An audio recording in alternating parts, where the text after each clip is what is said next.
Hi, ಇದು Friday. So ಇವತ್ತು corn sprout salad ಜೊತೆಗೆ ವೆಜಿಟೇಬಲ್ ರೈಸ್ ಮಾಡ್ತಾಯಿದ್ದೀವಿ.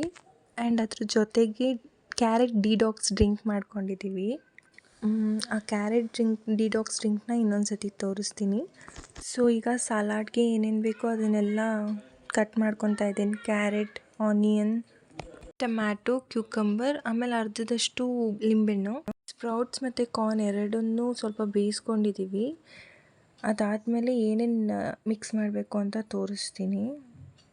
ಬೇಯಿಸಿರೋ ಸ್ಪ್ರೌಟ್ಸ್ ಮತ್ತು ಕಾರ್ನ್ ತೊಗೊಂಡು ವೆಜಿಟೇಬಲ್ಸ್ ಏನೇನು ಕಟ್ ಮಾಡ್ಕೊಂಡ್ವಿ, ಆನಿಯನ್, ಕ್ಯಾರೆಟ್, ಟೊಮ್ಯಾಟೊ, ಕ್ಯೂಕಂಬರ್, ಅದನ್ನು ಹಾಕಿ ಇದಕ್ಕೆ ಡ್ರೆಸ್ಸಿಂಗ್ ಮಾಡ್ತಾಯಿದ್ದೀನಿ. ಸಲಾಡ್ಗೆ ಡ್ರೆಸ್ಸಿಂಗ್ ಮಾಡಿದ್ರೆ ಚೆನ್ನಾಗಿರುತ್ತೆ. ಸೊ ಅದನ್ನು ಡ್ರೆಸ್ಸಿಂಗ್ ಮಾಡ್ಕೊತಾ ಇದ್ದೀನಿ. ಸೊ ಅದಕ್ಕೆ ಕೊಕೊನೆಟ್ ಆಯಿಲ್, ಆಮೇಲೆ pepper powder, jeera powder, salt, ಒಂದು ಚಿಲ್ಲಿ ಫ್ಲಕ್ಸ್, ಲೆಮನ್ ಇಷ್ಟು ಹಾಕ್ಬಿಟ್ಟು ಚೆನ್ನಾಗಿ ಮಿಕ್ಸ್ ಮಾಡಿ ಆ ಸಲಾಡ್ ಏನಿದೆ ಅದಕ್ಕೆ ಹಾಕಿ ಮಿಕ್ಸ್ ಮಾಡಿದ್ರೆ ಚೆನ್ನಾಗಿ ಬರುತ್ತೆ ಟೇಸ್ಟ್. ಒಂದು ಸತಿ ಟ್ರೈ ಮಾಡಿ.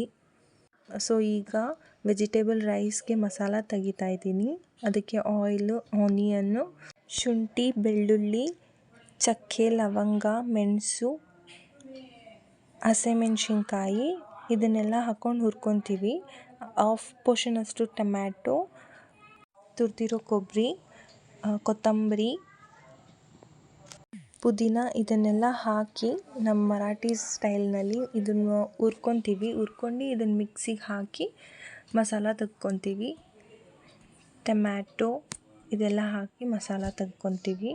ಈಗ ಒಗ್ಗರಣೆಗೆ ಏನೇನು ಹಾಕ್ತೀವೆಲ್ಲ ತೋರಿಸ್ತೀನಿ. ನೆನೆಸಿರೋ ಬಟಾಣಿ, ವೆಜಿಟೇಬಲ್ಸ್ ಯಾವ್ದು ಹಾಕಬೇಕು ಅನಿಸುತ್ತೆ ನಿಮಗೆ ಅದೆಲ್ಲ ಹಾಕಿ, ಆಮೇಲೆ ಚಕ್ಕ, ಲವಂಗ ಅದೆಲ್ಲ ಮತ್ತು ಸ್ಪೈಸಸ್ ಏನೇನಿದೆ ಎಲ್ಲನೂ ಹಾಕಿ ಇದನ್ನೆಲ್ಲ ಹಾಕಿ ಒಂದು 2 ಮಿನಿಟ್ಸ್ ಬಿಟ್ಟು ಉಪ್ಪು, ಅರಿಶಿನ ಹಾಕಿ ಒಂದು ಸ್ವಲ್ಪ ಹೊತ್ತು ಬೇಯಕ್ಕೆ ಬಿಟ್ಟು ಮಸಾಲ ಹಾಕಬೇಕು.